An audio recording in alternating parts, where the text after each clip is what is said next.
everybody. Thank you for being here. My name is Caitlin and I'm the host. For today's episode, we're going to be talking about two cults. We're going to be talking about the Anthill Gang and the Blackburn cult. Now, I just want to give a warning. We are going to be talking about some pretty heavy stuff, so just please be aware. Now, to get started, we're going to first talk about the Anthill Gang. So, the Anthill Gang was originally founded by Roch Thériault. I think I'm saying his name right. So, Roch Thériault was born on May 16th, 1947, into a French-Canadian family and was raised in the Thetfort Mines, which is a city in south-central Quebec, Canada. The city is located in the Appalachian Mountains, about 141 miles northeast of Montreal. As a child, Thériault was considered to be very intelligent, but he dropped out of school in the 7th grade and began to teach himself the Old Testament of the Bible. He believed that the end of the world was near and would be brought on by the war between good and evil. Thériault converted from Catholicism to the Seventh-day Adventist Church in January of 1977. He lived by their rules, so no tobacco, no unhealthy foods, no alcohol or drugs. Thériault was considered a charismatic man. He was good at persuading others to do his bidding. While organizing seminars for the Adventists, he convinced an entire group of people to quit their jobs and form his religious following called the Anthill Gang, which was named for their ant-like hard work. He was no longer Roch to them. He was Moses. It was 1977, and Thériault and his followers formed a commune that was free of sin and stood for equality and unity. Eventually, the Adventists would kick them out for their behavior. Thériault forbade his followers to contact their families, and against Adventist rules, developed a drinking problem. Rules for followers became stricter and stricter up until the point where the members were restricted from speaking to each other without Thériault present. The Anthill kids made their living by selling baked goods. However, apart from the baking, life in the sect was a nightmare. Thériault started spying on his followers, and when some seemed not devoted enough, he would punish them. If a person wished to leave the sect, Thériault would become enraged. He would hit them with belts or hammers. He would suspend them from the ceiling. He would pluck each and every hair on their body individually, or he would defecate on them. As time went on, Moses Thériault became more and more convinced of his godly delusions. It became apparent to Roch that the world would end in 1979 and drove his commune into the Canadian wilderness, convinced that for some reason God would skip a chance to destroy Quebec. 1979 came and went, but the world did not end. Thériault explained that this was by saying Thériault explained this away by saying our world and God's world run on different time zones. However, this lacking explanation did not stop his followers from romanticizing him and proclaiming him as their absolute leader. In the Canadian wilderness, and later the woods of Ontario, his female concubines bore Thériault 26 children. Roch, as the ultimate cult leader, would abuse his children, and welfare authorities would come and take them away. However, the torture did not stop there for the Anthill kids. When their, quote, pappy became angry, he would take on the role of surgeon. The patient would be held down, fully conscious, by the other followers, and Thériault would go to work on them with available kitchen utensils, pliers, or a blowtorch. Most followers lost limbs, teeth, fingers, and toes to his practice. There were many other disciplinary practices he used.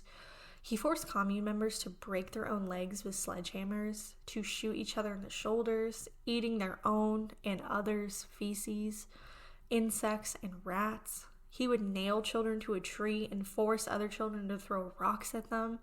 He would forcibly remove teeth and nails. He would burn his followers by making them sit on lit stoves. He would cut off arms and legs without warning.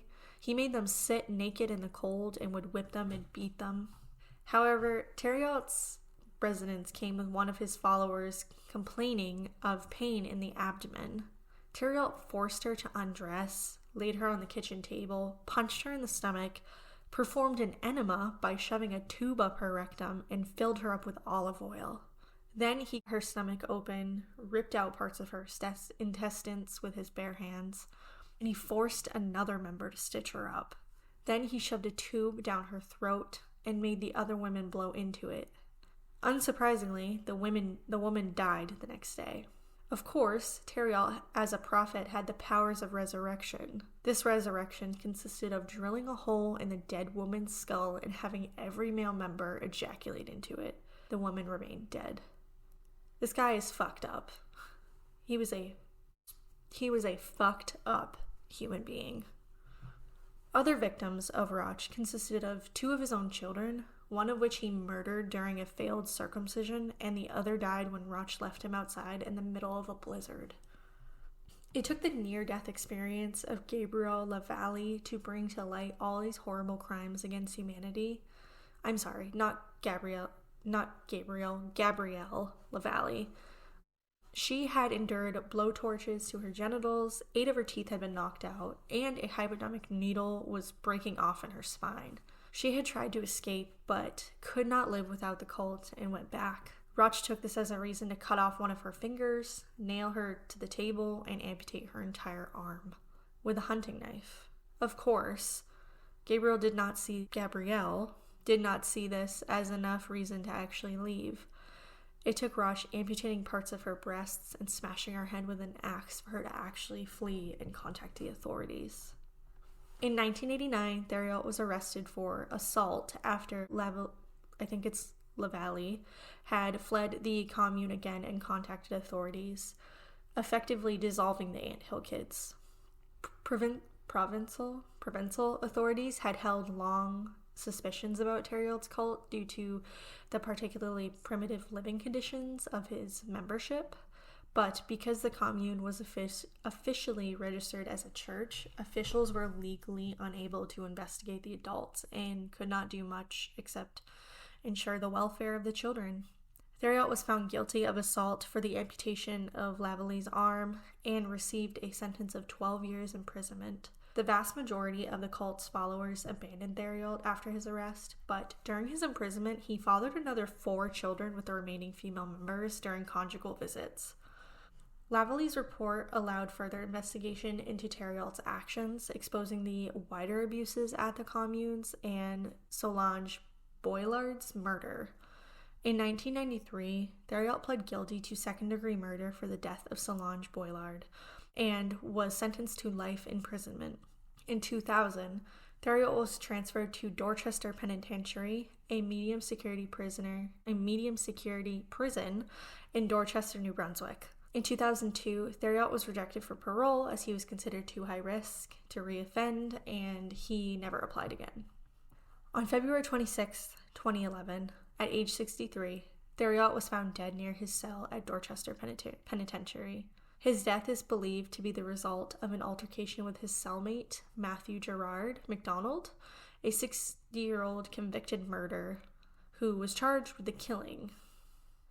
MacDonald pleaded guilty to second-degree murder and was sentenced to life in prison, having already been serving a life sentence for a previous murder charge. MacDonald had stabbed Theriot in the neck with a shiv, walked to the guard station, handed them the weapon, and proclaimed, "That piece of shit is down on the range. Here's the knife. I've sliced him up." So yeah, that is the story of the Anthill Gang. Roach Theriot is a monster. He is a terrible human being. And yeah. So anyways, moving on to our next cult. We are talking about the Blackburn cult. So the Blackburn cult was arguably one of the strangest religious cults to have operated in Los Angeles. It was officially called the Divine Order of the Royal Arms of the Great 11, or the Great 11 Club, and it was founded in the Bunker Hill neighborhood of downtown Los Angeles. It was founded by 41-year-old Matilda May Otis Blackburn and her 24-year-old daughter, Ruth Wyland Rizzio. So Matilda May Otis Blackburn, she went by May, so that's what we're going to refer her to. She was born in August 2nd, 1881 in Storm Lake, Iowa. And I really couldn't get any more information on like how she grew up, how she ended up in Los Angeles, like all that stuff. This was pretty much all I could find was when she was born and where she was born. So moving on to 1922. In 1922, Blackburn and her daughter proclaimed that the angels Gabriel and Michael appeared to them and declared them to be the 2 witnesses described in the book of Revelations 11:3. The woman further declared that the 2 angels the two angels appointed them to write a book of divine knowledge and revelation over the next few years. That would be upon publication and would be a harbinger of imminent apocalyptic events. The book, initially to be titled The Seventh Trumpet of Gabriel and later changed to The Great Sixth Seal, would also reveal lost measurements that pinpointed hidden riches and oil deposits. Blackburn later described being willingly chained to her bed for several months while this was happening. When Blackburn and daughter Ruth, self-proclaimed queens and high priestesses, began gathering followers around them, they also began siphoning money for their disciples. Ruth, reported to have an unsuccessful film actress and a dancer, was said to have no problem attracting men and had already shown talent for extracting money from them. One Blackburn follower was Clifford Dabney, a nephew of an oil magnate, who turned over $50,000 in cash and assets to Blackburn. In return, he was promised to be among the first to see Blackburn's book ahead of publication. Among the assets Dabney donated to Blackburn was 164 acres of land in the Santa Susan area of Simi Valley in Ventura County. There's a mouthful right there. Sometime later, Blackburn and her youngest husband, exotically mustached Ward Sitton Blackburn, yes, that is exactly how they described him, that's not something I came up with, led cult members to build cabins on the donated Simi Valley property where cult members would take up residence, awaiting the return of Christ. They also constructed a temple on the property featuring an elaborate guided throne that was reserved for Christ. Cult members residing at the property were compelled to work at a nearby tomato packing house and turn their pay over to the Blackburns. In the evenings, robed members gathered for rituals in a natural amphitheater on the property, and they sacrificed mules and, according to some witnesses, danced in the nude. Among other bizarre occurrences, it was alleged that one cult member was placed in a hot brick oven in order to cure a malady, dying as a result. 4 other cult members were also reported to have mysteriously disappeared, including Samuel Rizzio, Ruth's husband, who was said to have hit her. It was alleged that these persons had been poisoned. On New Year's Day of 1925, 16-year-old cult member Willa Rhodes died from a severe infection as a result of a toothache. Blackburn assured the grieving parents, also cult members, that the girl would be resurrected to life after 1,260 days had passed, and her book was published.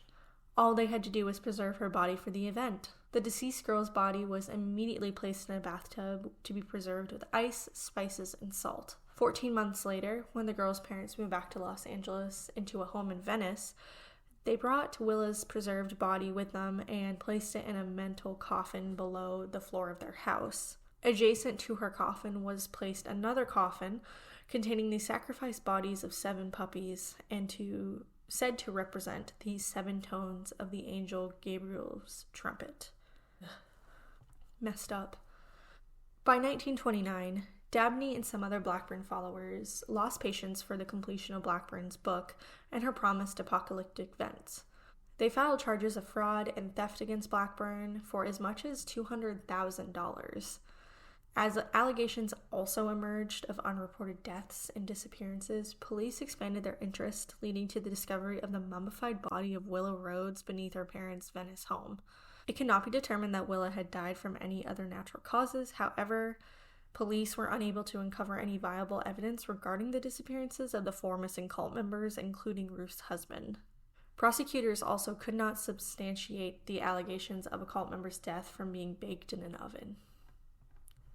In 1930, Blackburn was convicted on 8 of 15 counts of grand theft. She remained out of jail on bail pending appeals.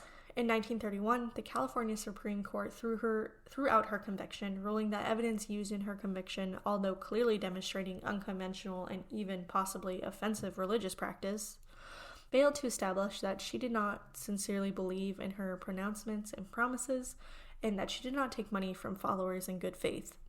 Furthermore, the High Court ruled that the victims appeared to be of sound mind when they were willingly accepted Blackburn's teachings. At worst, the victims suffered from their own bad judgment. The court cautioned that the approach used to prosecute the specific charges in the Blackburn case was a dangerous encroachment on religious freedom as protected under the U.S. Constitution.